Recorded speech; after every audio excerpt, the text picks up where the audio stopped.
على بركة الله. اليوم غادي ندير معكم واحد الوصفة اللي زوينة الصراحة، اللي كنحتاجوها في ملي كيدخل في البرد، فصل الشتاء. البرد كما كتعرفوا، البرد الوليدات ولا الكبار ولا الصغار كلشي كيضربوا البرد.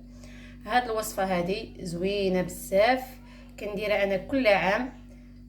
بصراحة كت الحمد لله كنلقاو عليها نتيجة. كما كتشوفوا معايا هنا عندي شريحة. هذه الشريحه ديال الباكور ماشي ديال الكرموس، كما كتشوفوا هنايا معايا. كنغسلها انا غسلتها هنايا بالماء، شويه ديال الماء طايب غير شويه، كنخشيها في الماء ونخرجها دغيا. يقدر تكون فيها الغبره، يقدر يكون فيها ديك الدويدات ديالها، كما كتعرفوا الكرموس كدير ديك الدويدات الصغار. انا غسلتها هنا. هنا عندي تقريبا واحد كيلو الا ربع ديال الشريحه، كل واحد على حسب داكشي اللي عنده. عندي معلقه كبيره ديال الزعتر، وعندي راس كبير والنص ديال الثومه. كتشوفوا معايا، هادو هما المكونات اللي كنحتاج انا اللي كندير في هذه الوصفه. هنا غادي ناخذ اي اله عندكم طحنوا بها. انا ناخذ الهاشواغ عندي هنايا، وغادي نقطع هاد الشريحه هذه.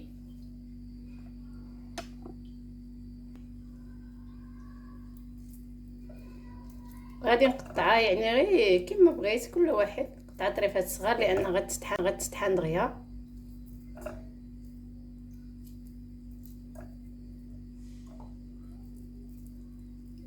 انا من بعد ما كتغسلوها بالماء، بالماء طيب، ما تغسلوهاش بزاف، غير تخشوها في الماء وتحيدوها دغيا، كتولي رطبه بلا ما نبخروها وحيدوا لنا ديك المنافع ديالها. انا غادي نقطع معكم هاد الشريحه هذه كامله. انا هذه الصراحه الشريحه ديال الباكور، الشريحه كنعرفوها من شحال هذه، اللي كيعاودوا لنا عليها جدودنا. شريحه ديال الباكور صحيه، يقول لك صحيه بزاف، واخا هي اللون ديالها كيكون شويه غامق، ما كتكونش بيضاء، ولكن الشريحه ديال الباكور كيقولوا لنا فيها الدواء.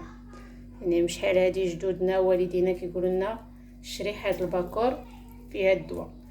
وانا الصراحه غادي نصايبها لان حتى راجلي كيبغيها في البرد، لان كيبقى يضرو حلقو بزاف وكيضربوا البرد. وكنديرها حتى لبناتي، حتى هما كنعطيها لهم.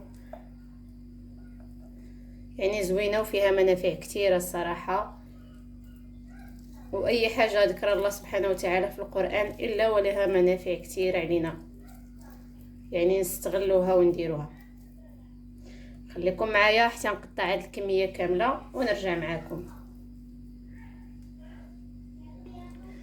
من بعد ما قطعت ديك الكميه ديال الشريحه، غادي نضيف عليها هاد المهم هاد الثومه اللي عندي هنايا.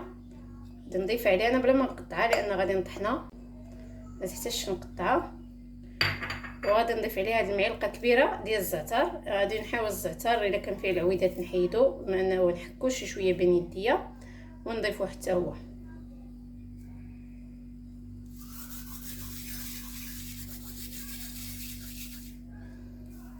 بهذا الشكل هذا كذا ما فيهش العويدات، غير صغار صافي. حتى هو غادي نضيفو. كما كتعرفوا الزعتر حتى هو راه عنده منافع كثيره، ومطهر. الا كان شي حاجه مثلا حتى هو راه مطهر وزوين. الزعتر حتى هو فيه منافع كثيره.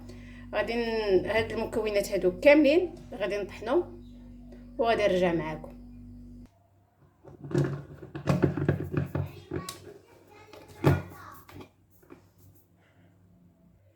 كما شفتوا هنايا معايا، شوف انا مبغيتهاش تجي مطحونه بزاف، ما بغيتهاش تجي ملينه بزاف، بغيتها بحال هذا الشكل هذا.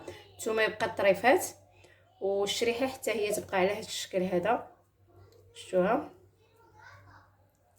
على هذا الشكل هذايا، باش ما توحلش، ما تجيش ملينه بزاف وتوحل في الحلق. بغيتها على هذا الشكل هذا. دابا غادي نديرها في القرعه مع زيت العود.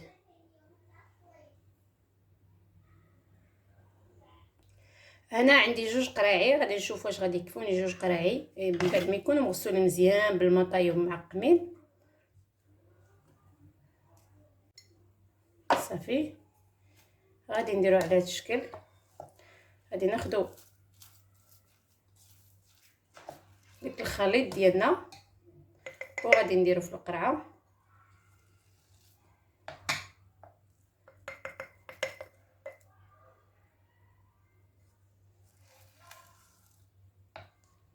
على هذا الشكل هذا. نحاول ما نعمرش بزاف، ندير كل وحده.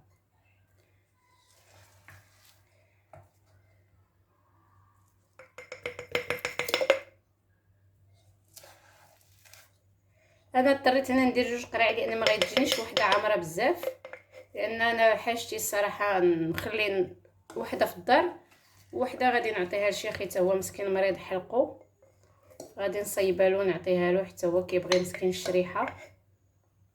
بهذه الطريقه هذه غادي نصيبها له.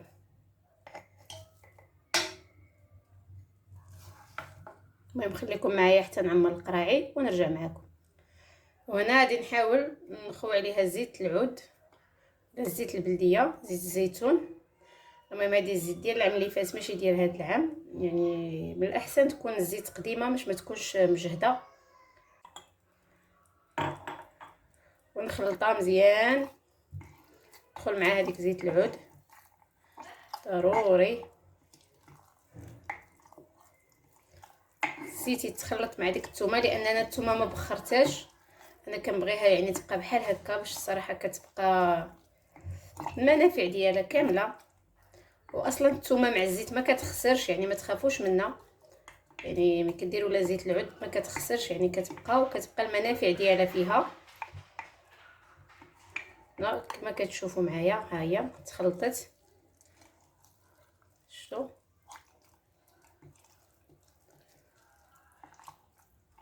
غادي نزيد شويه ديال الزيت باش حتى ديك الزيت مزيان الصراحه، يعني كيسرح حتى الحلق اللي كيكون ضارب البرد ولا حلقو مجروح مع الثومه والكرموس، يعني سبحان الله ديك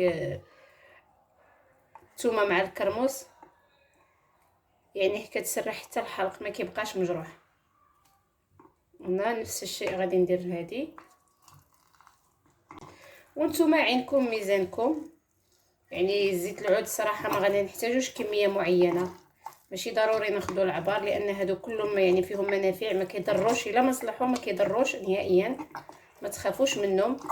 ماشي ضروري نديروا العبارات يعني يكونوا مقادين. كلشي الحمد لله كناكلو، كلشي فيه منافع، حتى حاجه ما كتضر.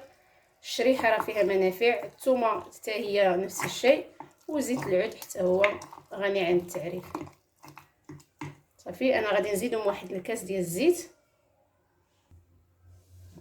هذه هي النتيجه الصراحه النهائيه كما شفتوا معايا، هي هذه. يعني الكبار ياخذوا معلقه كبيره، يعني معلقه ديال الكبيره، وبالنسبه للدراري الصغار غادي تعطيهم غير معلقه صغيره، يعني معلقه صغيره ديال يعني ما تكونش كبيره بزاف، ما تعمروهاش بزاف. صافي ان شاء الله غادي يلقاو عليها بحول الله وغادي يتشافوا.